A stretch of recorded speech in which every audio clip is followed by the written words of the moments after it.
Good afternoon. My name is Ellie Merfeld. I'm the CEO here at the Holocaust Memorial Center, Zekelman Family Campus. And I want to welcome you all to our discussion this afternoon. Originally, for my opening remarks, I had planned to talk about our upcoming opening exhibit, but the events of the last few days really make me reflect on the renewed importance of our mission, really as if that ever was in doubt. We have a newly sworn in member of the government from Illinois who quoted Adolf Hitler outside of the US Capitol. People in t-shirts that said Camp Auschwitz, work brings freedom, and 6MWE, which stands for 6 million wasn't enough, stormed the halls of our Congress. These events should remind all of us that words and actions matter. They have consequences. The most important lesson we teach at the Holocaust Memorial Center is that history is made through a series of choices. Every choice has consequences, and every one of us is responsible for those choices that we individually make. Choices by individuals have power. We teach visitors through examples of those who risk their lives to save others. We ask our guests to react to their contemporary challenges. We talk about tolerance, personal and collective responsibility. And so today I ask each of you to make a choice, to choose to support us in our mission so that we can continue to stand against violence, hatred, and anti-Semitism. But now I'd like to introduce you to our special guests. Jeff Cohn is the playwright of The Soap Myth. I hope you've watched the reading. He's an accomplished writer, director, and producer. His work has been featured in publications from Time Magazine, New York Times. He's the founder and the artistic director of the Rap Art Center, the Worth Street Theater Company, and the Tribeca Playhouse. In the immediate aftermath of 9/11, Jeff produced and directed the Tribeca Playhouse stage door canteen that offered free entertainment to the thousands of rescue and recovery workers at Ground Zero that featured stars from Broadway, TV, and films. Also joining us is Adam Graham of the Detroit News. Adam grew up in Rochester Hills, Michigan as a graduate of Central Michigan University.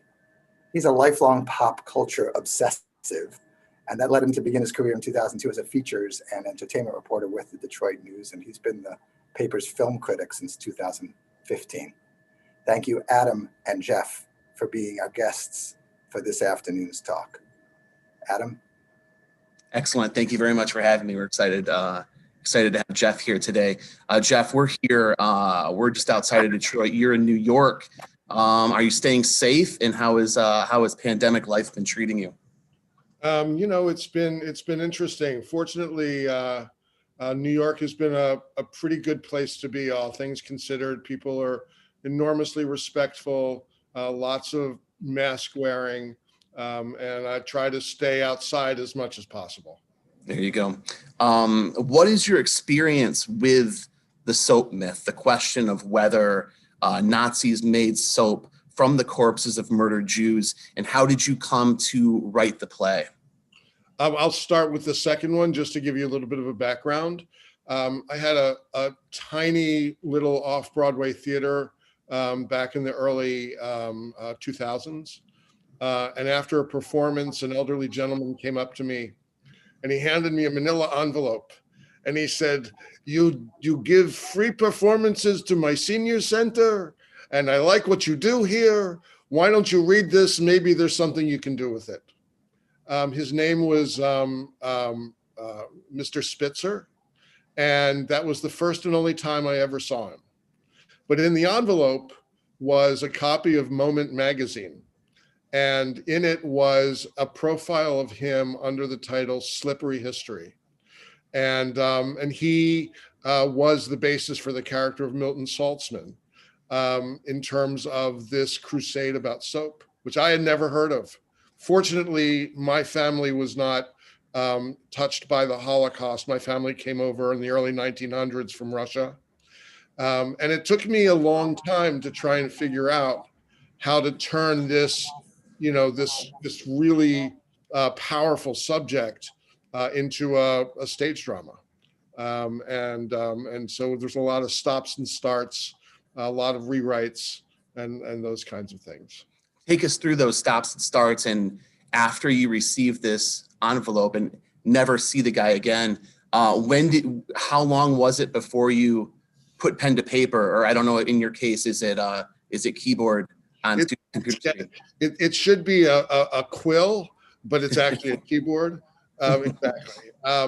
No, seriously, this was probably an 8 to 10 year journey. For me, writing is not easy because I'm always rewriting, trying to figure out how to turn this subject matter into something, into something that was stage worthy was very, very difficult. We had one version that I thought was producible, and we did what was called a showcase in New York. And as soon as I saw it in front of an audience, I knew I'd gotten most of it wrong. So I turned and I rewrote the entire thing. And then, even now, as we tour the play and, was scheduled to go to Broadway this past season, even now there are things that I find myself, rewriting and adding and subtracting and things like that. So it's a living and it's a breathing process, and that's still in place. Yeah, absolutely. After that initial version, and it was the reaction from it, yes, from the audience that made you reflect, look back, and kind of go back and change. What changed? What was that initial version, and how did it become the version that we see today? So writing for the theater is a very collaborative process. It's a conversation with actors. It's a conversation with audience members. It's a live, living thing every time it's performed. So what I found was in that initial version that I was waiting. I was not as neutral about the subject matter. The thing that I like about the play is that it doesn't take sides. On the one hand, you've got this incredibly passionate survivor, and you go, this guy is right. And then you go to the scholars and the historians and you hear their point of view. And you go, well, wait a minute. What they say makes a lot of sense too.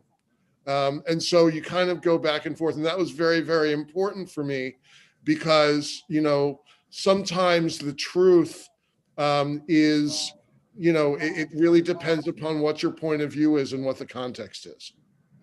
With such, incendiary subject matter, did you feel pressure from anyone outside, inside yourself to take a stand and not be so even-handed, even though the even-handedness is what you, admire most about it?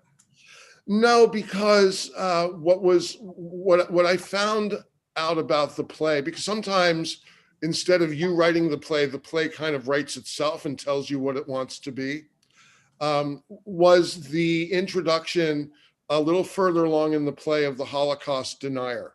Mm-hmm. And what she does in the play is she puts everything into perspective, which is to say that whether or not the survivors' memories are exactly historically accurate, or whether or not the historians have found exactly the way to present the evidence, the most important thing is that there are people in the world who hide their anti-Semitism through the sort of the pseudo intellectual idea of Holocaust denial.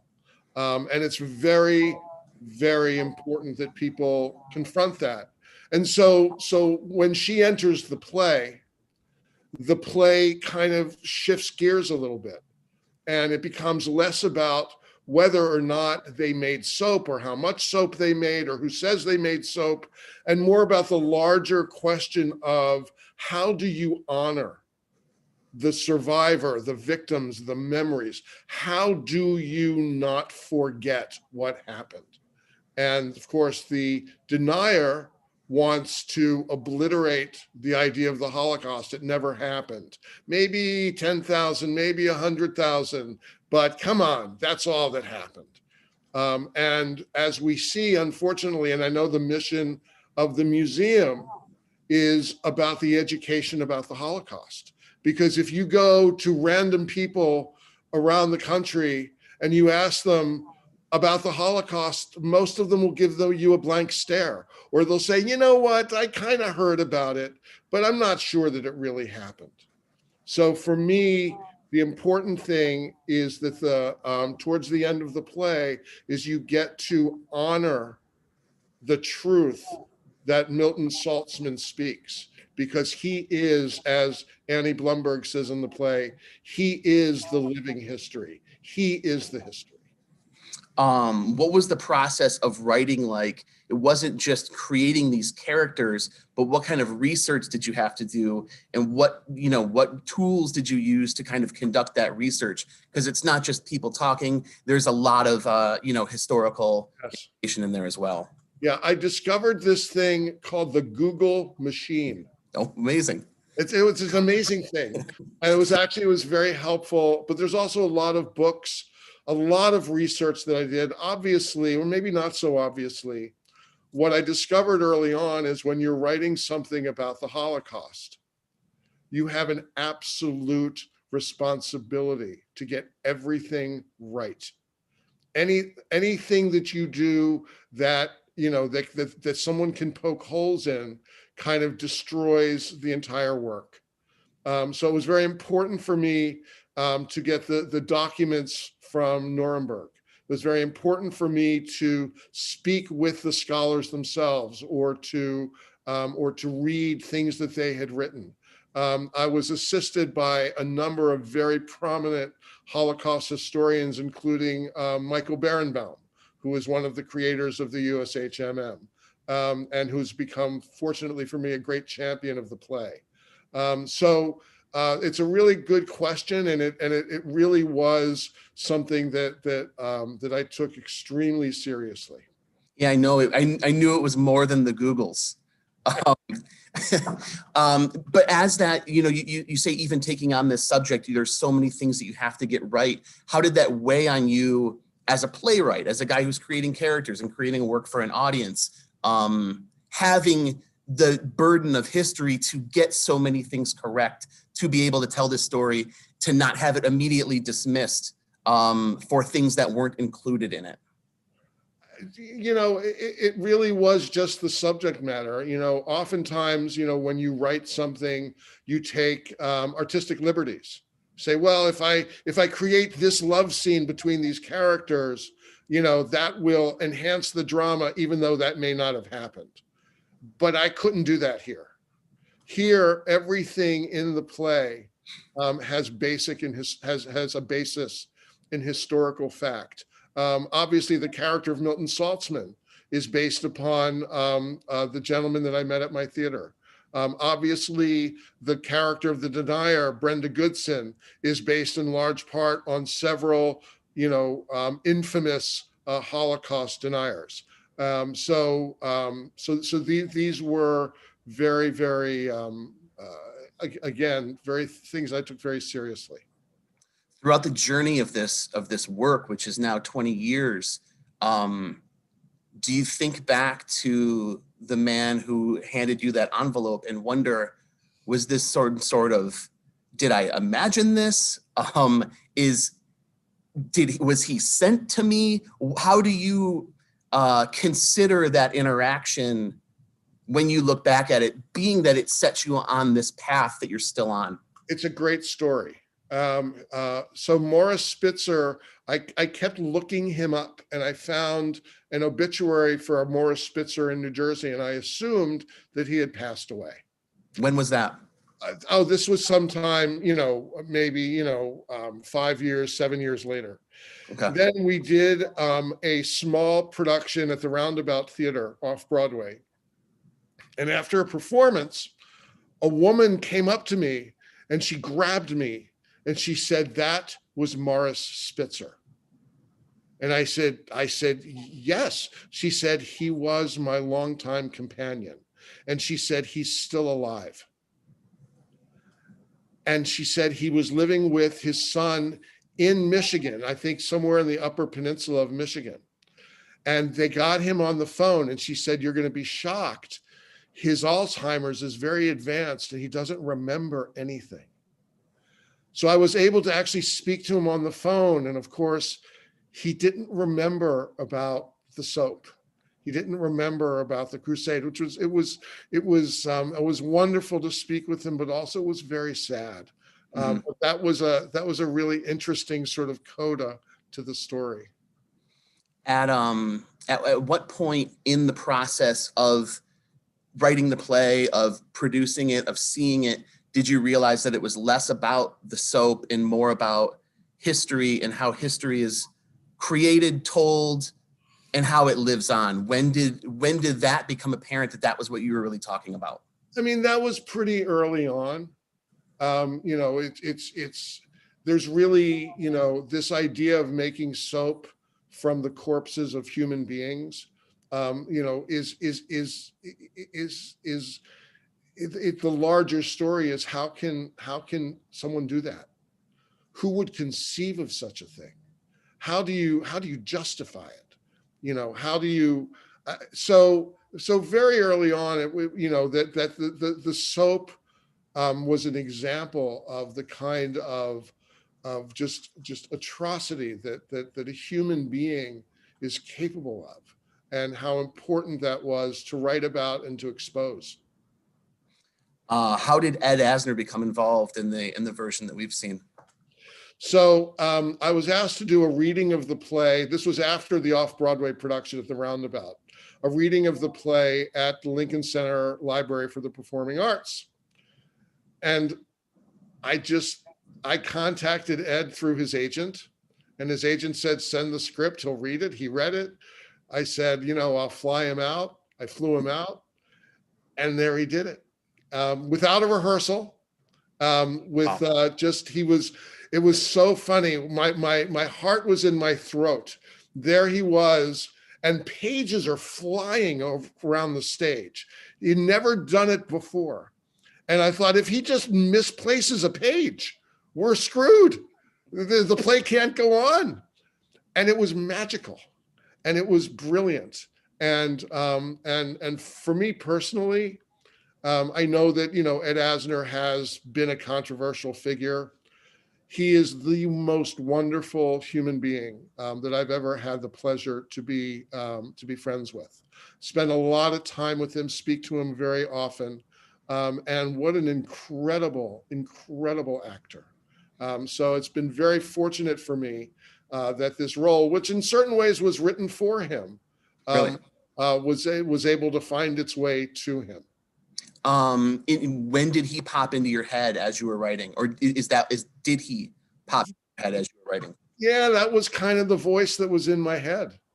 You know, that sort of avuncular, you know, that the ability, you know, to rage and then to have a twinkle in his eye and to kind of like, you know, he's really, you know, he's like Milton in the sense that he has never been silenced. He will not be silenced. And yet, if you get past the layers of, you know, of harshness, there is at the center just this wonderfully warm human being. Yeah. You went on tour with the show with Ed Asner. How did you guys get along on the road? And I mean, are you driving from city to city? Are you meeting up in the next city and going from there? I mean, you just have to have good stories of him, you know, from the highways and byways. Well, this is actually better than the soap myth. You know, we had a small company. We would fly into a city like Milwaukee or San Francisco or Miami. We would, you know, stay in hotels, and then we would drive to the next destination, especially if it wasn't easy to get a direct flight or whatever. So, you know, I would literally be driving Ed and some of the cast members, you know, down the highway. We'd leave at 7 a.m. and we'd have to get there, and we'd have to do a tech rehearsal and then perform that night and then do a gala, you know, reception after the performance. You know, there was one time where we were driving along, you know, and Ed looks at me and he goes, uh-oh. And I go, Ed, what's the matter? He goes, I gotta go. You gotta find a place. I gotta go. So it was like, all right, pulling over at the next rest stop. We had the greatest time. It really was a great time. Is this your next play? The story of you and Ed Asner on the road, and who plays Ed Asner in the version of this show? Ed could only play Ed, so I think we're not going to do it. What did he bring to the role that others that played the role previously did not? I don't like to put it that way because I do. No, because every actor, and this is different from different other genres like TV or film or other media. On the stage, what you hope is that your play will have a life, and that every actor that plays the characters brings something unique and special and their own life experience, their own perspective to that role, and changes the play. It's a living, breathing thing. What Ed brings to the role is this enormous humanity, this enormous ability to let the audience know that the rage that he portrays sometimes is just a tactic. It's just a way of saying, you have to listen to me. Now that you're listening to me, now I can be nice. But if you don't listen to me, I'm going to start to rage again. And then, of course, the final speech of the play where he's describing the characters' experiences in the camps. He just has the ability to disappear inside of a character and to live it. And through that, the audience lives vicariously and experiences it vicariously through him. He is, for my money, one of the greatest American actors. And I believe that, and I believe that this role for him is kind of like his King Lear. It's sort of the great end to a great career. And just personally, what is it like to hear your words through him every time that you've seen him, that you've been with him doing this? So I don't know if this is the same for every playwright, but for me, I have the ability to just kind of let the play happen. So I'm not kind of, looking at the script going, oh, he got this word wrong, or he changed this, or he changed that. So for me, it's just the enjoyment, and not enjoyment in a ha-ha, happy-go-lucky way, but the deep, profound enjoyment of seeing not just him, but the other actors who are Tony Award-winning, brilliant actors. Tova Feldshuh is a national treasure. These are people that I am so profoundly grateful to do my play.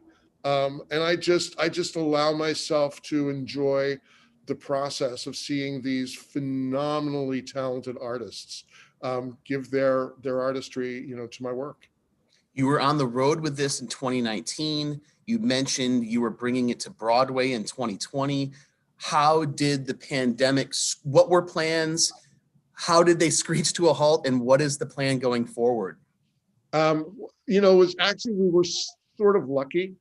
There's a lot of plays and shows in New York that loaded into the theaters and began performing last year in sort of the February, March, and they got sunk. Their sets are still there. They're like ghosts. The investors lost all their monies, the producers lost all their monies. It was horrible. And I'm very fortunate that didn't happen to us, because that was one of our options.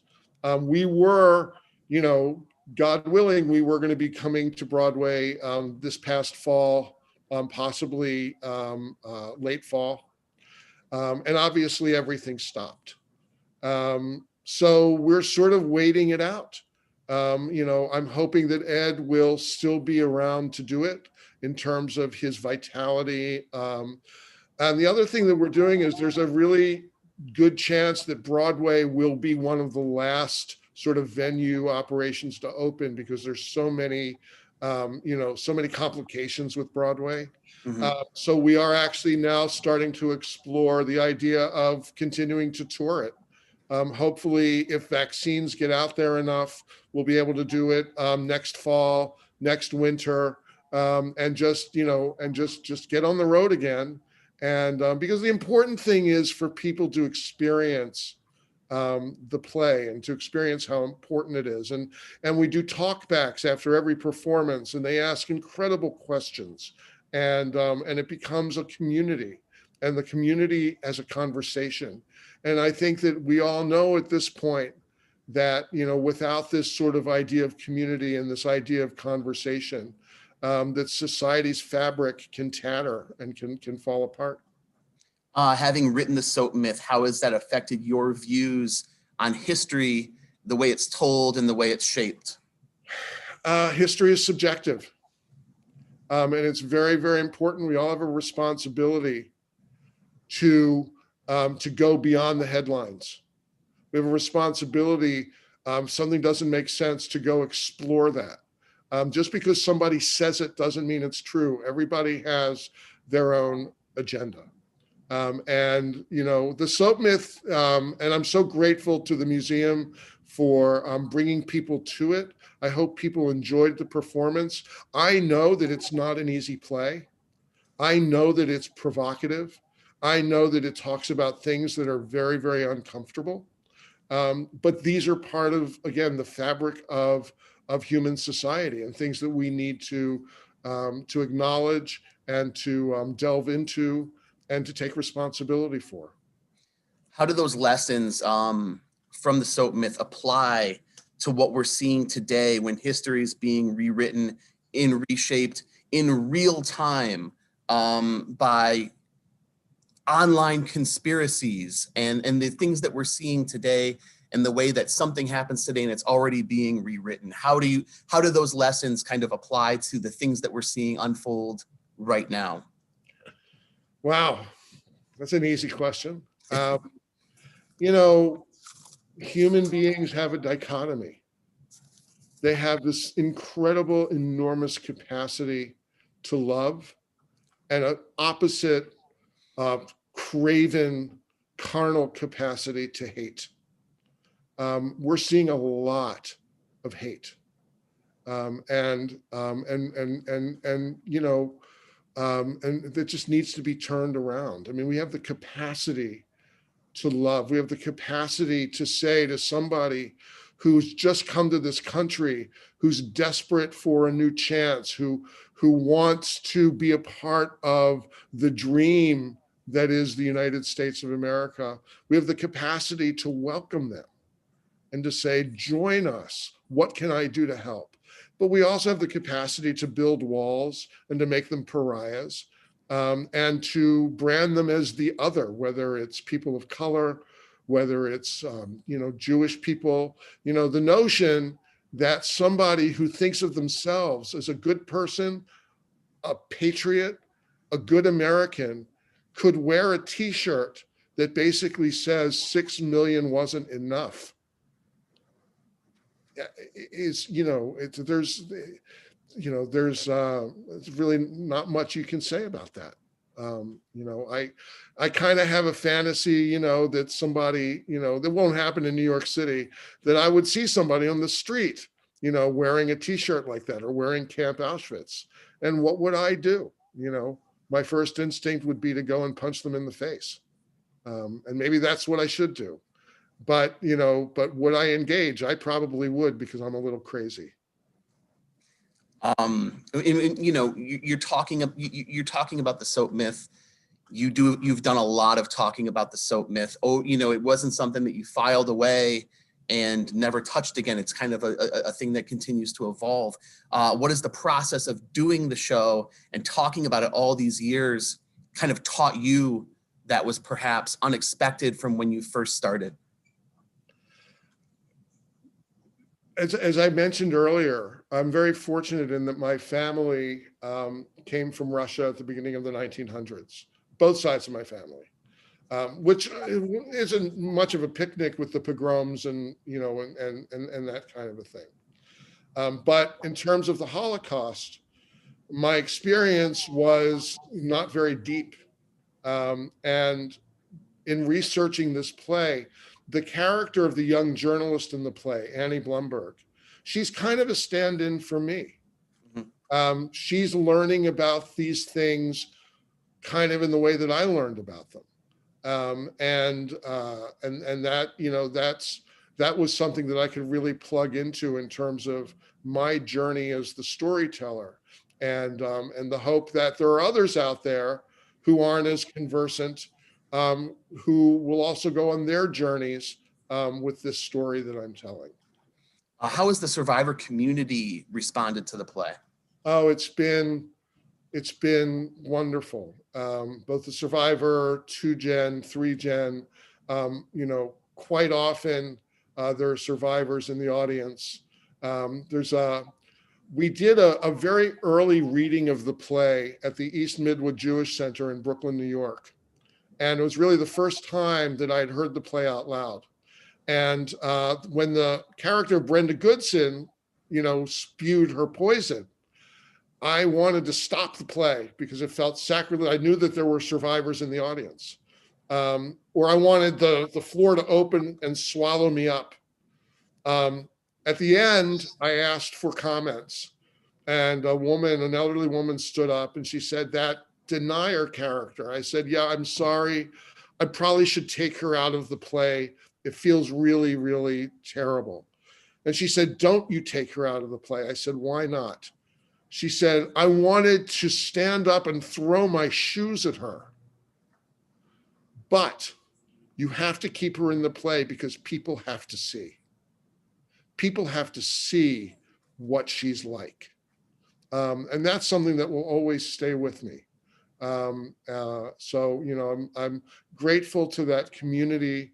Unfortunately, as we know, the survivors are dying out. It's an actuarial fact. One of the things that I like to remind people is that the power of live theater is such that when Ed Asner or another actor 5 years, 50 years, 150 years from now stands on a stage and breathes life into the character of Milton Saltzman, for those 90 minutes, Milton Saltzman is alive. And so long as Milton Saltzman is alive, he will not let the audience forget his experience or forget the Holocaust. And that's one of the things that is profoundly moving to me about the theater. Can you talk about writing the character of the denier? You give her this intro where she's friendly and you know, kind of she brings you in, she's engaging in that way, and then, you know, I know that was part of the way that you wrote her in order to kind of 1-2. Can you talk about that, writing that character in that way? Yeah, I think it's very important. You know, we see evil in the world and it's easily recognizable, and they wear horns and they have, you know, and we go, oh yes, that's evil. I could never ever fall for that. But we do fall for it. We fall for charisma. We fall for, you know, a kind of a flouting of the rules that just seems so hip, you know, and we get turned on by that. She is charismatic. She plays off of this notion of being a feminist. She is engaging. She's the victim. I don't know if that sounds familiar to people or not. And then, you know, and then she goes and delivers a speech, which, you know, interestingly for me, isn't full of outright falsehoods, isn't full of outright lies. It just has the edge of believability as it kind of, you know, puts the knife in the back, you know, of the Jewish people. You know, the one line that, you know, always reverberates for me, you know, is, you know, in terms of recounting how many died in the Holocaust, you know, must the Jew be greedy even in this? You know, it's a little bit of a throwaway line, but that's a line that's red meat for her anti-Semitic audience. And it was very important for me to show how seductive that evil can be. We have a viewer question. Why did you mix historical characters like Michael Berenbaum with fictional ones? Some of the characters, none of the characters are particularly fictional.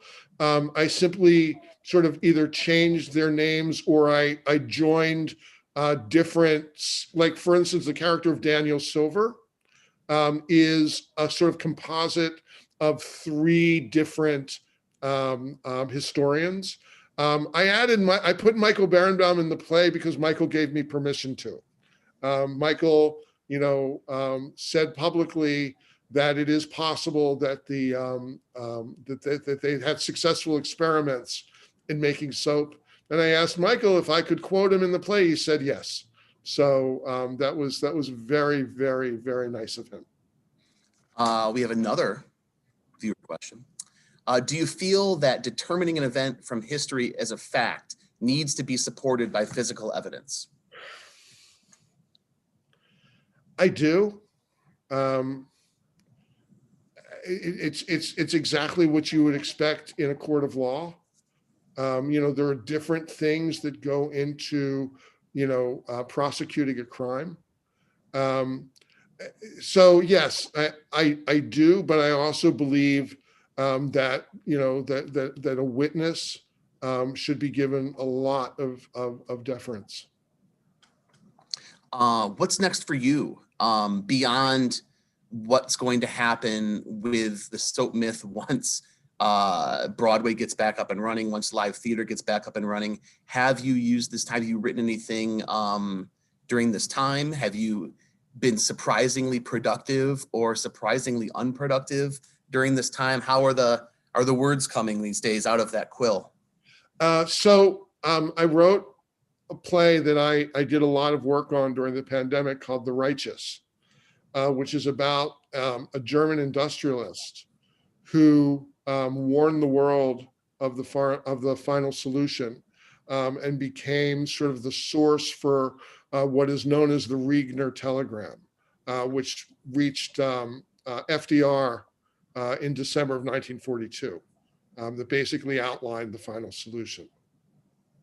That's a play that I was very fortunate to do a Zoom reading of back in August with an incredible cast of Emmy Award winning and Tony Award winning actors. That's a much different play from the soap myth.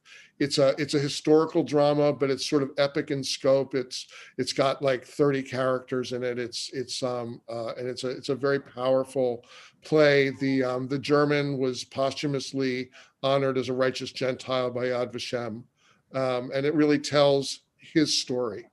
And then there are plays that I write that have nothing to do with the Holocaust. Thank God. I've written a play about my family and about my dad, whose name was Stan Squeaky Cohn, and it's called Squeaky. And it's about the end of life issues with my dad and the sort of fraternal strife between my brother and me. So there's always a story to tell, and I'm very lucky to be able to tell them. What was the most important show you ever saw in terms of your career as a playwright? Did you see something very early on where the light bulb went off? Anything by Shakespeare, Chekhov, into the classics. I will say, just, for the record, the greatest show that I ever witnessed in my life was a musical. I don't know if people remember it, called Bring in the Noise, Bring in the Funk, with Savion Glover. And I was very fortunate at the time to be able to sort of be at the theater every night and see it every night. And that had an enormous impact on me. I see Ellie is here. Oh, yes. Ellie. Hi, guys. Hi. So I've been reading the questions that have been coming over the transom over the course of the program, and I wanted to bring some of them in. This has been an amazing conversation. Thank you, Jeff, and thank you, Adam. Such a tremendous insight into how such a thing happens. There are a couple of questions that got asked about how the play will actually appear on stage. Are you going to use traditional blocking? Is there going to be a lot of movement around the stage, or do you see this more as a? Go ahead, Jeff. So I think that it works incredibly well as a reading, but I don't think that that is something which people will expect to see, say, on a Broadway stage with those kinds of prices that they pay. For someone like Ed or another actor of that age, it would be silly for me to expect them to be able to memorize lines. And that's not really what it's about. I don't want a performance to be about an actor trying to remember what his next line is. So we would probably try to figure out a way to have the Milton Saltzman character be stationary, have some sort of a screen that would have their script so that they could see the words, and then have a production that sort of swirls around them. The other actors, and this creates, that kind of a, but still something that's very simple, and that, the staging doesn't interfere with or get in the way of the power of the performances. Thank you. A question from Victor. He says, in the play, the museum's position, as we were discussing, is that the testimony of eyewitnesses is not sufficient. So you talked about how that plays out on trials in courts of law, but we also see that in cable news and places like that as well. So where do you think the line is in terms of where evidence levels have to be depending on how the presentation is? What's your opinion on that? As someone who works at one of the museums, it's probably something that you understand a lot more than I do. What my conclusion is that there's and the play, I think, makes this case that there's an enormous amount of that goes into these decisions. For instance, as you probably know, the idea of human lampshades is not a myth. And yet I know that museums simply refuse to display them because they're so, in the worst possible way, pornographic.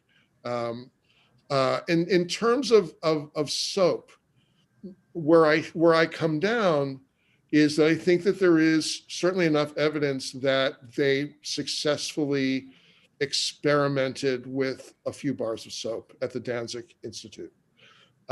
Why, museums or historians sort of shy away from that, I think my personal opinion is that that's a political consideration, because I do know that soap became the battleground for the deniers in a very, very big way. And again, I think that the play, doesn't pull any punches, in trying to, to show that. Okay, another question for you is, can you talk a little about the title, The Soap Myth? It's sort of challenging. Just as a follow-up to your last. It just seemed like the title. I'm not very good at titles. Maybe it's a terrible title, but I think that there's, I think that the title sort of sets up the dialectic of the play. Is it fact or is it myth? There, and what Milton says is absolutely true. There are hundreds of Jewish graves in Eastern Europe where they buried soap. Yeah. And they gave it halachic burial. So does that mean that it was made from human beings? Not necessarily, but they certainly believed that it was. And the Germans did nothing to dissuade them. The Germans had a great time saying, "You are bathing yourself with your grandmother." Ha, ha, ha. What kind of person does that? Thank you. Question for you. In the full version of the play, where do you see the Holocaust denier Barbara meeting the reporter? Would that have happened in New York?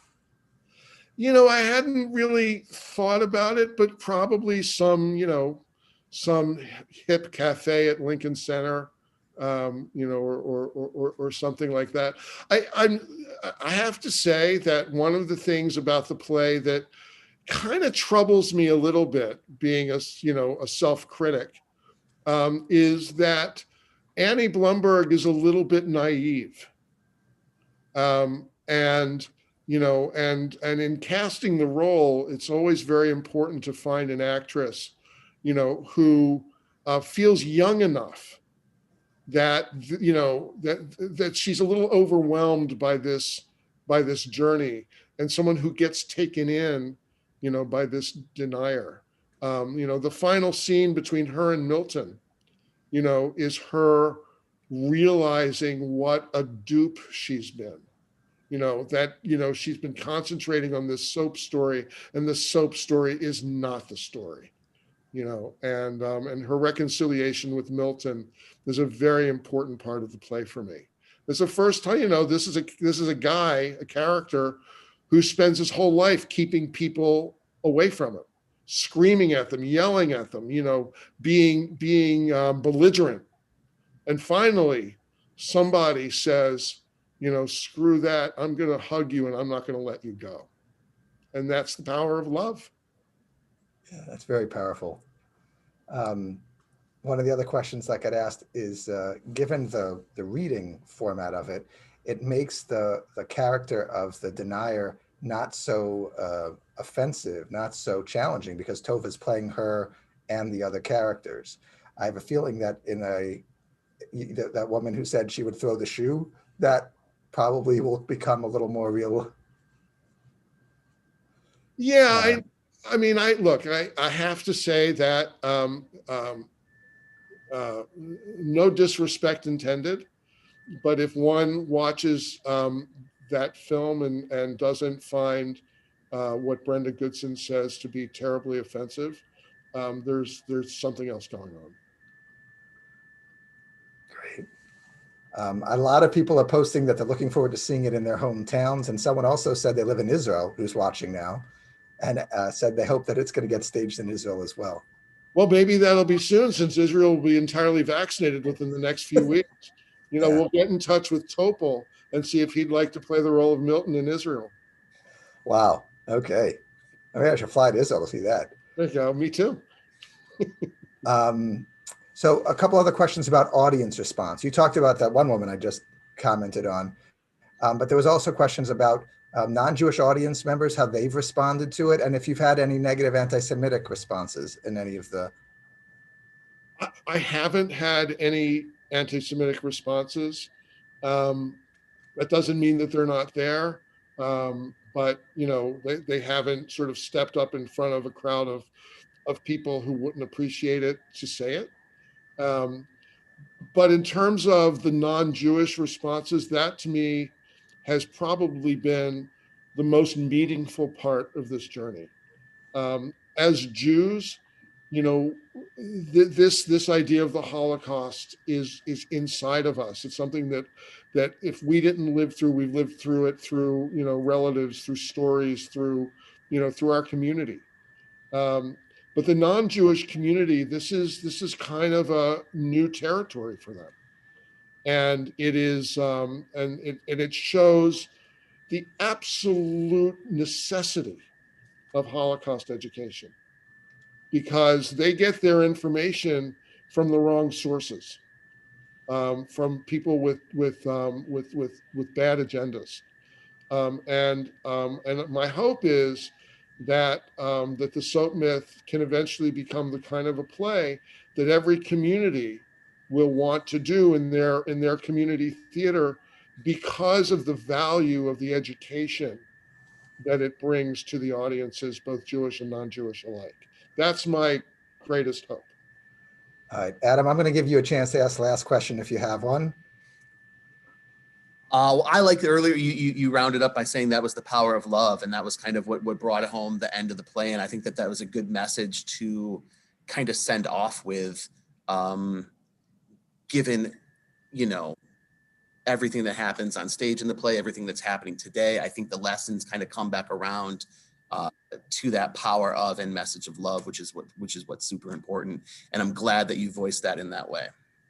Thanks. And the only other thing that I'll sort of wrap up with is, the play, unfortunately, is far more relevant today than when I wrote it. And even though, I'm happy as a playwright that this has relevancy to our time, I would give anything for the play to be completely irrelevant in the world that we live in. And that's I think the hope for everybody. There's a comment that Rebecca made in the chat. I'll close with this, that the fact that Tova plays both characters also reminds us that we're all capable of being all of the characters.